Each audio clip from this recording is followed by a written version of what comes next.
Hi Dhanshika, good morning. எல்லாருக்கும் good மார்னிங்க. வாடா தன்ஷிகா, இன்னைக்கு நான் வெற்றிகரமாக ஒன்று செஞ்ச ஆப்பம் வெற்றிகரமாக வந்துருச்சு. நேற்று மாப்பத்துக்கு மாவு அரைச்சேன், இப்படி வருமோ என்னவோன்னு தெரில. ஃபஸ்ட் டைம் ட்ரை பண்ணேன், வந்துருச்சு. ஸோ அதெல்லாம் எடுத்துகிட்ருக்கேன் பாப்பா. இதான் ஃபஸ்ட்டு ஒரு ஆப்பம் ஊற்றி எடுத்துட்டேன். ஓகே, ஸோ இது நெக்ஸ்ட் ஆப்பம். வாவ், இதுவும் நல்லா வந்துருச்சு. சக்ஸஸ். நான் செய்த முதன்முறையான ஆப்பம். ஓகேயா? அடுத்து இதுக்கு சைடிஷ் வாங்க.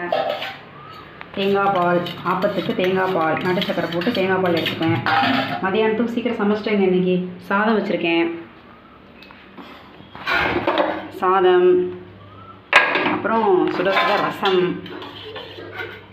ஸோ ரசம் வச்சு சைடிஷ் வந்து கருவேப்பிலை போட்டு ஒரு துவையல், கருவேப்பிலை தேங்காயெலாம் வதக்கி ஒரு துவையல். ஸோ திங்கக்கிழமை இதாங்க நம்ம வீட்டில் டிஃபன் லஞ்ச். உங்கள் வீட்டில் என்னன்னு சொல்லுங்கள். பாய்.